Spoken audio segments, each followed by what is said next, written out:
Welcome, everyone, to Conversations with Laurel. I am your host, Laurel McHargue, and today I have with me a really fun author. I'm saying that you're fun right off the bat, Mark, because I just read your book. We're going to talk with Mark J. Wilson today and his book, Full of Beans. So you already know that this is going to be a hoot, okay? Mark, welcome to my show. Thank you. And you're coming to us from where?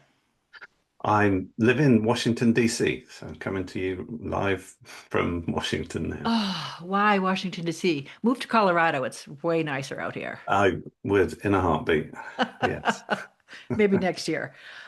So, Mark, I have to tell you first that your book arrived as my husband and I were pulling out on a 2 week adventure. We went up to Glacier, we did Yellowstone, we did Tetons. It was amazing. And literally, this book showed up on the UPS truck right as we were leaving, and I grabbed it. And my intention was to work on my own edits on my novel, which is coming out soon.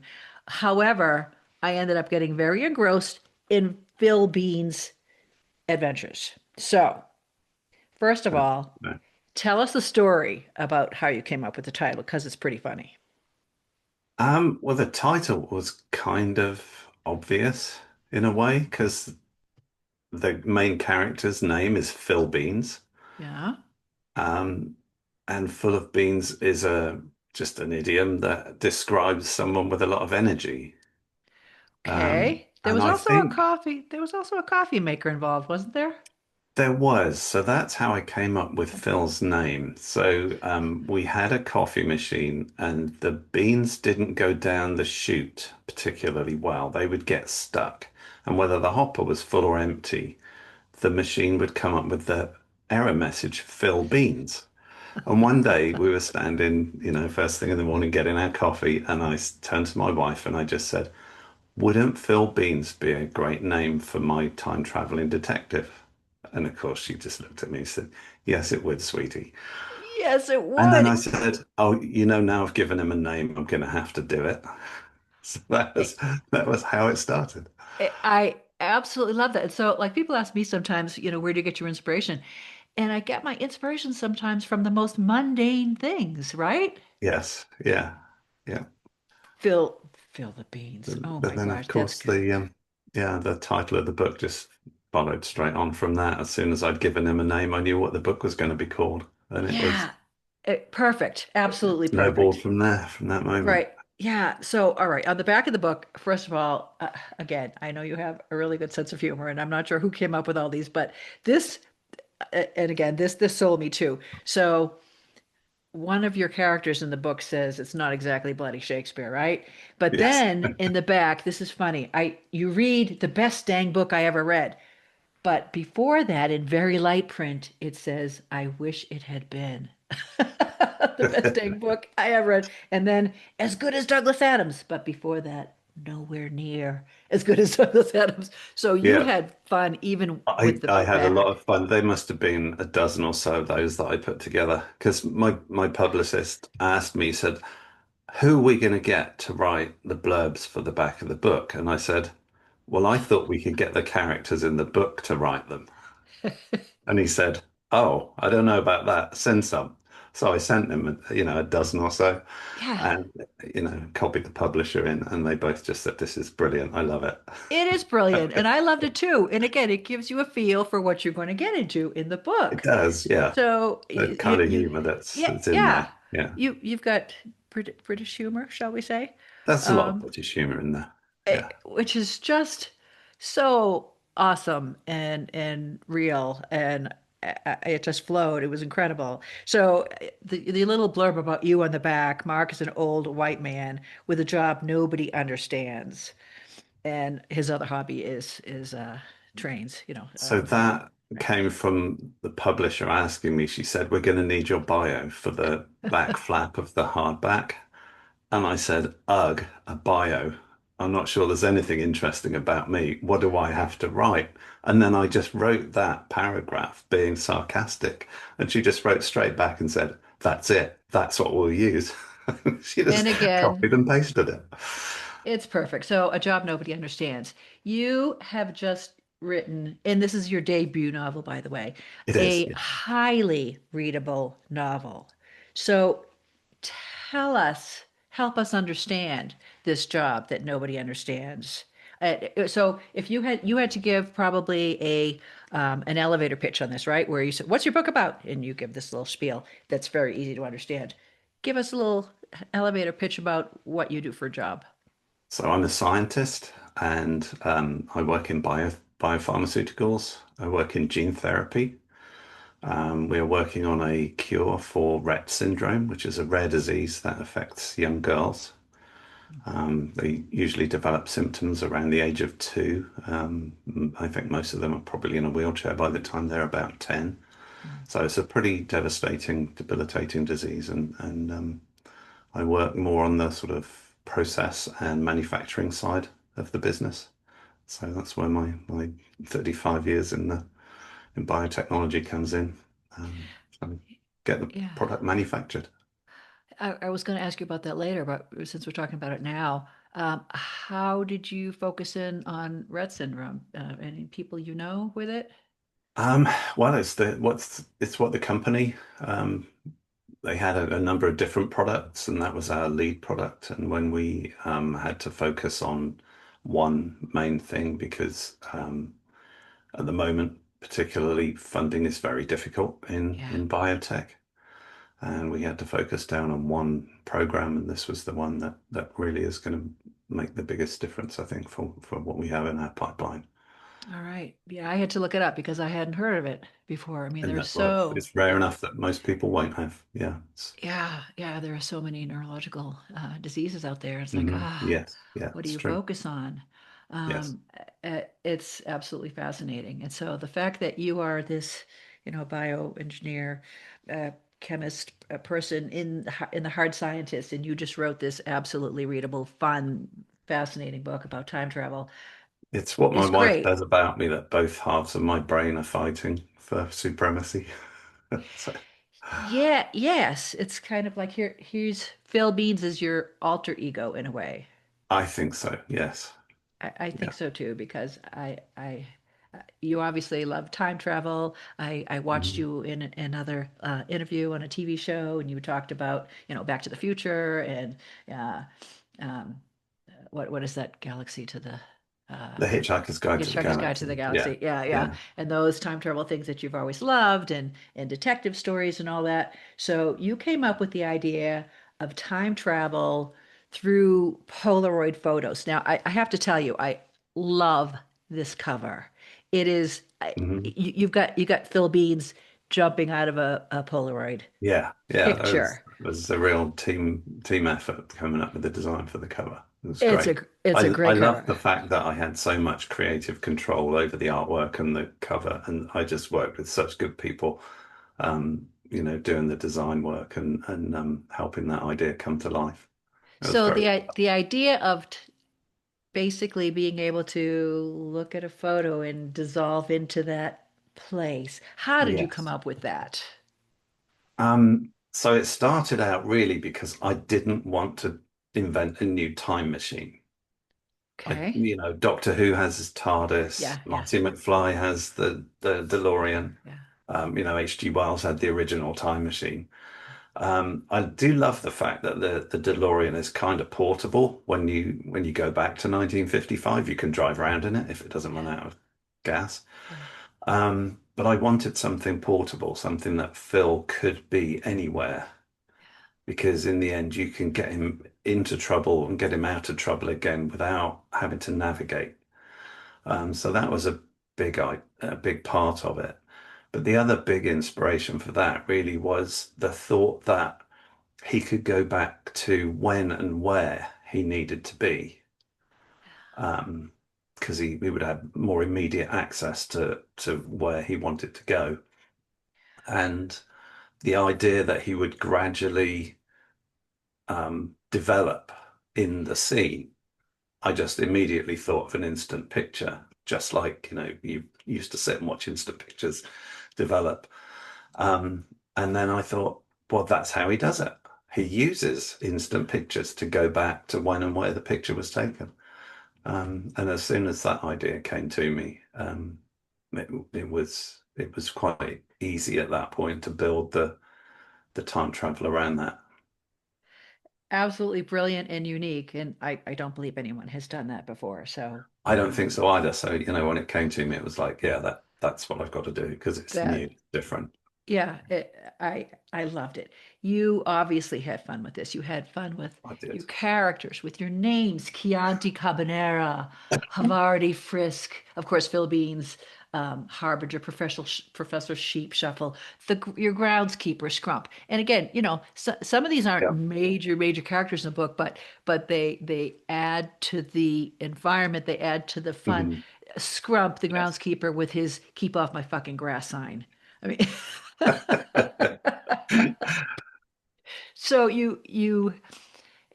these characters and these little asides just add levity and lightness to this because again, time travel is tricky, right? Again, more of your humor, which I think is maybe is Phil Beans loved music, all kinds, except perhaps opera. You know, is Yeah. that you? Is that you? Afraid so, yeah. My dad loved opera, and I think I got aversion therapy from it when I was a kid. I did not enjoy it. Are you a good dancer? No, I just Oh, I wish I could dance. I really do, but I can't. you wish you had the moves Phil had. Yeah. So you the time travel conundrum, right? And you want this book to be fun, and it was, but it also kind of made me anxious because Okay, when you're Phil makes a lot of assumptions, doesn't he? he does. Hmm. About and of course the ripple effects of changing the past. I found myself, and again, part of it was the suspense. I guess maybe my anxiety was waiting for the suspense of what would happen and what he was going to find out when he went back to his own Hmm. time zone. So it took you 3 years to write this, right? About 3 years.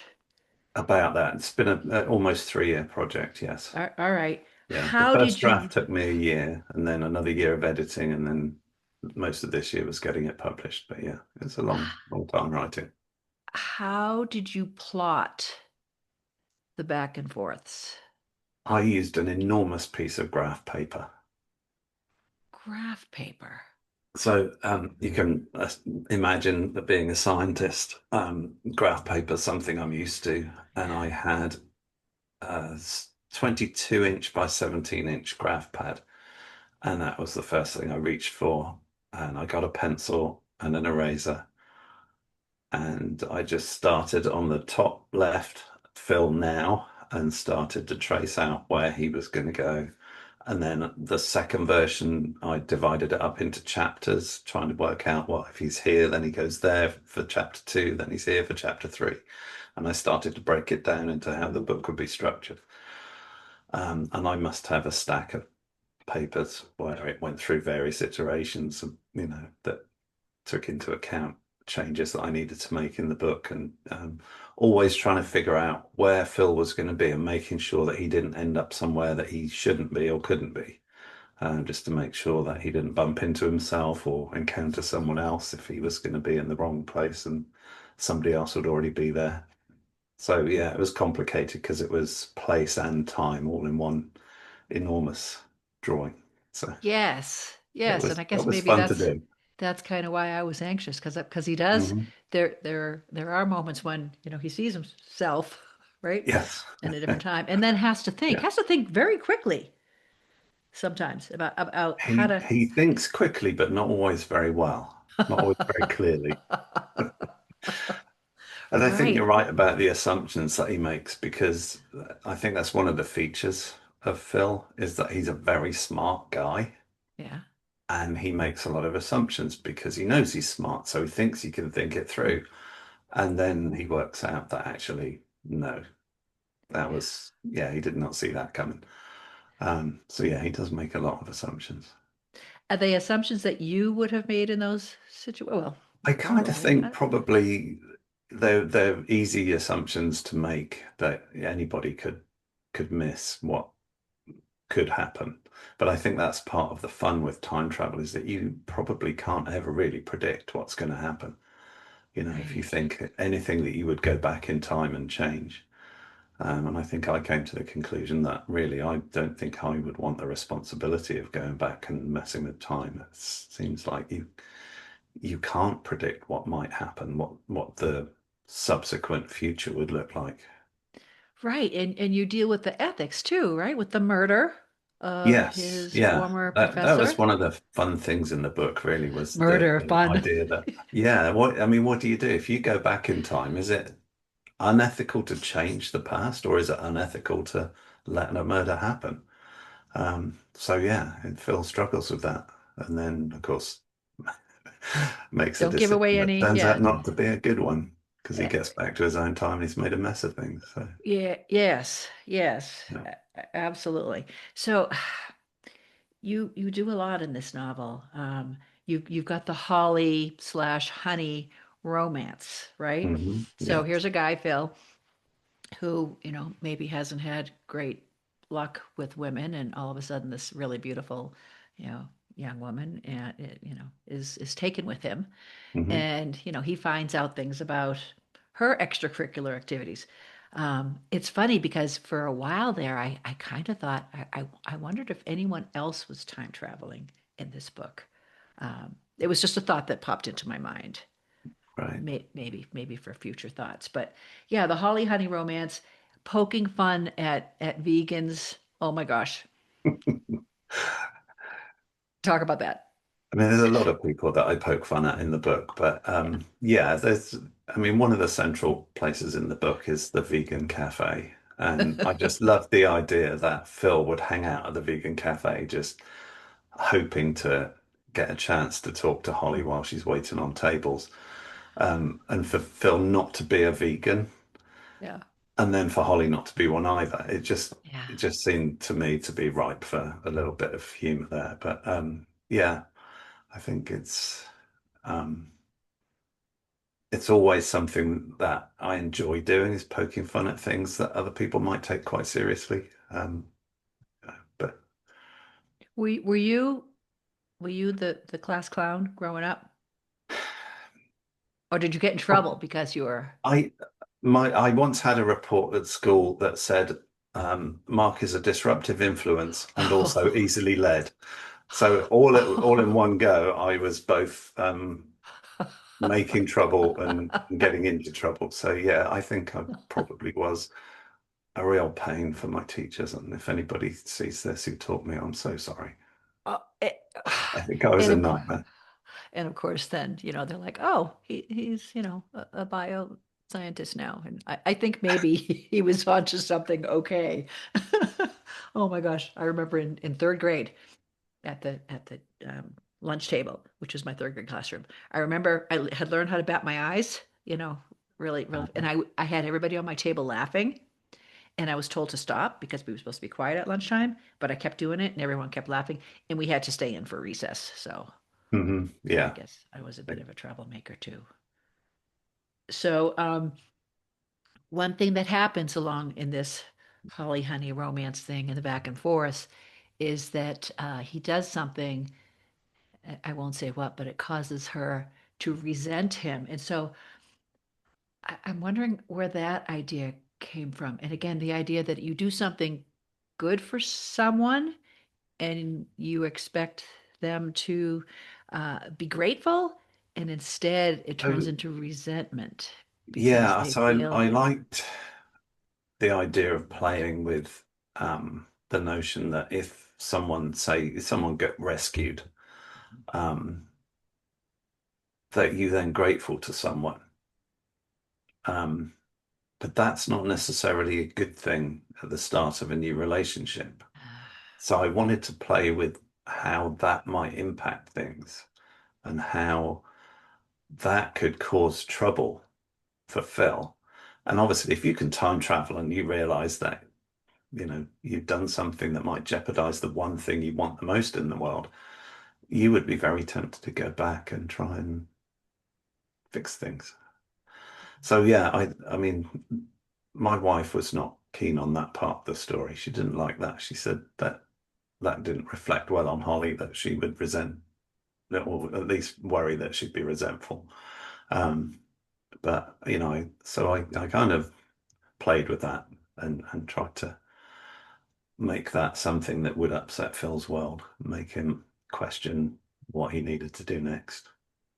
Yes. And from my experience reading it, again, I felt like, oh, poor guy. He deserves better than But that. And yet, when he does deserve better than that, until he says something that yeah, makes you think that he does yes, expect more. yes, And exactly, then it's like, exactly. oh, maybe that's her Oh, point. yes. However, I totally understood her perspective as well. Because Mhm. again, how can you, how could you pay someone back for and that feeling of obligation? I think Right. it worked. I know it Yeah, worked. I thought that was a fun thing to play with. It Because add I it mean, it's a again. Yeah, scenario you'd only get if you could time travel, but yeah. it added a complexity. It added a depth to the characters, Mhm. and another challenge that he had to figure out how to overcome. Yeah. Right? Yeah. No, incredible. Any surprises? Were you surprised at all while you were writing this or plotting this? Or, sometimes my characters will say something that will take me in a different direction and surprise me, like, oh, I didn't think of that. Or did you have surprises along the way? Um, Not surprises as such. I think I planned it out very carefully, but I guess what surprised me most was how much fun I could have with the incidental, the subplots and creating other bits of the storyline that contributed. I think that was, um, I think what I wasn't expecting. Because for me, my analytical scientific brain, I thought of the main plot. But then, when you start to weave the rest of the world around it, I was really quite surprised at how much fun that was. Well, Doing things that were more creative than necessarily just a straightforward plot. yeah, you can, as a reader, you can tell that you had fun with this because I had fun reading it. So I have to ask you, with your work in gene therapy, are you familiar with this, with Bill Bryson's A Short History of I Nearly am. Everything? I am, yes. So after I have a listening copy on my bookshelf somewhere. after listening to the narration probably three times, because this thing is weighty. I just got this in the mail because I found out that he had a beautifully illustrated Yes, copy. I'm I flipping through don't the have page. that copy yet, but I Oh, think well, I might you have gotta to. get this. I'm flipping through the pages here, and it's a very heavy tome, beautifully illustrated. Mhm. Bill Bryson's A Short History of Nearly Everything, and it got me thinking about your work and the the the DNA helix and how its sole purpose is for making protein, and how a lot of the things on the strands really don't do anything, and Mhm. but how involved are you in that kind of research? Um, I'm not involved in that kind of research personally. It's a lot of what I had to learn about when I was a student, and I did some of that kind of work in my PhD, but that was back in the 80s, the end of the 80s when I was doing my PhD.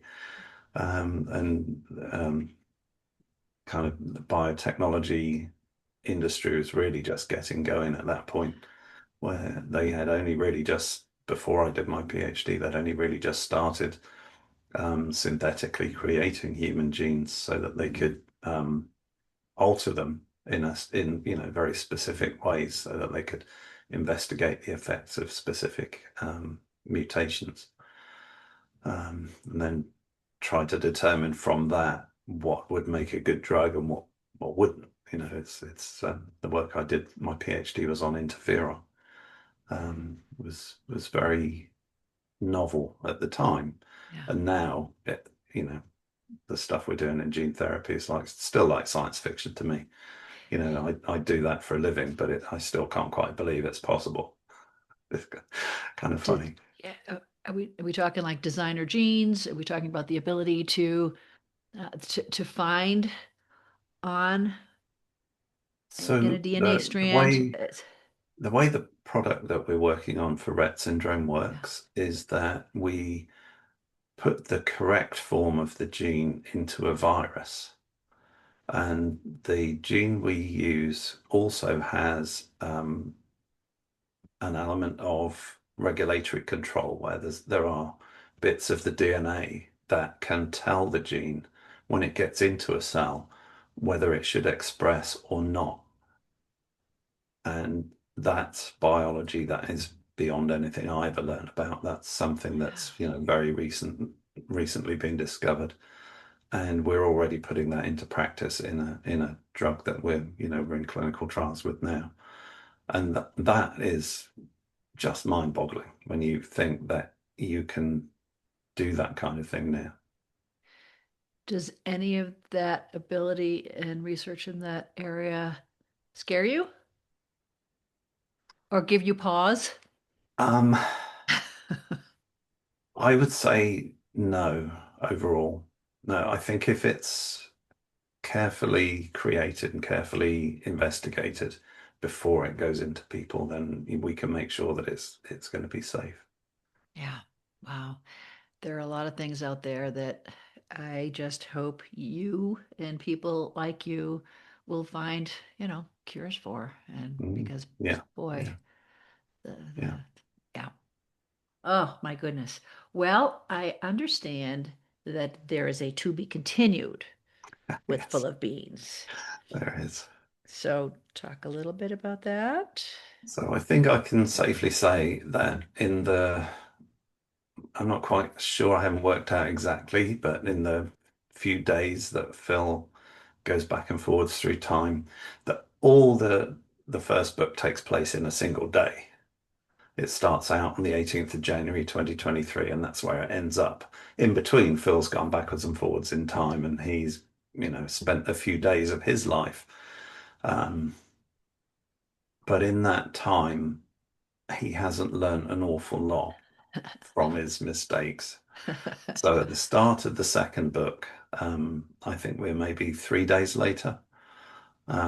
He's, I won't spoil anything, but he embarks on activities that get him into trouble again. Imagine that. So, so yeah, we're going to have a whole different way of Phil getting, reasons to go back in time and get things wrong. I kept worrying about what happens if you can't get the film for the Polaroid camera anymore. Well, yeah, I mean, that's a worry. But I don't know if you noticed, but when I mentioned that the film packs have 8 pictures in each one, Yeah. that's a new thing. In the old days, there used to be 10 back in the days Okay. when Polaroid were making that film. But now there's a company that makes the cassettes and they only have 8 pictures in them. Ah, all right. All right. So Do you have a title for the new book or that you can share or no? um, Don't have to. I have a working title. Yeah, the working title at the moment is The Art of Time Travel. Okay. All right. I thought about Phil and the art of time travel, but maybe that's just too long for the book cover. I don't know. We'd have to think Hmm. about that. Hmm. Play with it. I think you should still play with it because Yeah. again, Full of Beans is, and it's not the coffee, people. When you go look for this book, it's not the coffee. Yes. It's perfect for the book. Do you have any advice, suggestions to new authors? And again, this is a debut novel, which I loved, and it came up as number one, right? A bestseller in It this did. category Yeah. of It time was number travel. one in 2 different categories. Yeah. Yeah, That was really, yeah, that was yeah. So, amazing to so see. what's your advice to debut and experienced authors out there? What did you learn For from me, I this? think it was important to get professional help. I got in touch with folks through an organization called Right by Night. Right by Um, night. There's a guy called David runs that. And he put me in touch with people who are authors or, experienced people in the publishing world. And they will, obviously for a fee, they will read your book and critique it for you. And I think they do a very thorough job. I can say perhaps they might gauge that you're a hardy soul and you can take it, but then they really tell you what's wrong. Yeah. And I did two major rewrites based on feedback that I got from two different people. And I went through that process four times altogether. The last one, um, there wasn't too much to change. So, at that point, I thought, well, we're getting somewhere. We're getting to the point where this is actually something that we could publish. And at that point, we started talking to a publisher. All right. No, and that is absolutely great advice. And again, you have to have thick skin if you want to You publish do, either and it by is yourself. quite hard when someone just puts a note in the margin that says, this chapter is not needed. And you think, oh, what? What? Whole But I love chapter? this bit. It's like the chapter's irrelevant. It does nothing. It doesn't move the story forward. Just delete Yes. it. It was like, ouch. Yeah, yes, And you yes. have to let go a lot because you can get, um, I think in British we call it blinkered. You call them blinders, what you put on a horse. Yeah, You can yeah, get that yeah. kind of tunnel vision where you're emotionally invested in what you've written, and you have to let go of that. You have to not be too proud to say, actually, yeah, I can see that. Kill your And darlings is yeah one of those things. And yeah, again, it is so hard to kill anything. So again, I'm on critique. You're absolutely right. Critique groups, paying hmm someone who will give you the real deal, right? yeah, I've been in critique groups, and I really thought I was finished with my novel. Here's my proof copy. It's called 2183, and cool. and I thought it was done, and I gave it to two more people, and they said you could publish it now. However, think about this and this. And Yeah, I thought about that and that, and they're right. And so I have, yeah, I believe, a final edit to do. And one of them said, you gotta kill the cat. Not kill the cat, but I have a cat in there. And it's like the cat does nothing. You either right. need to make your cat way more important or you need to get rid of Or it because it just does take that. nothing to the to the thing. Yeah, But that's the kind it's of advice I was cute. getting. Yeah, exactly But that. it's cute. And they're like, no, No. no, being cute is not enough. Get rid of the cat. Yeah, You don't need extra characters. yeah. Well, Mark J. Wilson, the author, the book Full of Beans, not about coffee. It's about time travel. It's wonderful. I'm going to have links below. Any other shout outs you want to give other than your wife who read this and the people who you acknowledge in My the book? daughter, my Daughter? daughter's one of the reasons because she read an early draft, and when Phil got back to his own time and he made a mess of things, Yeah. Rachel said she stayed up all night to finish the book. And at that point, I really knew that I was onto something that was worth pursuing. So yeah, Yeah, well, that it was very it cool. uh it was part of my 2 week unplug from social media and news, and I Um, read this, and that was a very good decision on my part. I'm so glad you Um, enjoyed it. Mark, thank you. If listeners out there get the book on Amazon, and I'll have links to your website as well. And if you like what I'm doing here, subscribe, hit that subscribe and like button. And if you want to buy me a coffee or a treat, there's a link for that too. If you want to have a conversation with me, I have my email below. Just let me know. And Mark, how do you take your tea? With two sugars and a splash of milk, just like Phil. Do you have a special brand? What is your opinion of Earl Grey? Um, I like proper English breakfast tea. What the Brits call builder's tea, English breakfast tea with sugar in it. No, I'm not a fan of herbal teas or Okay. perfume teas. Well, again, thank you. And when Phil completes his next adventures back in time, please be in touch and let me know, and we'll have you Will on do. again. And keep writing and keep doing your work on gene therapy. I mean, it is so important, Certainly will. and I appreciate you for doing work in so many different areas. So, Thank you. thank you for being on Conversations with Laurel. Thank you very much. Thank you for having me. Bye.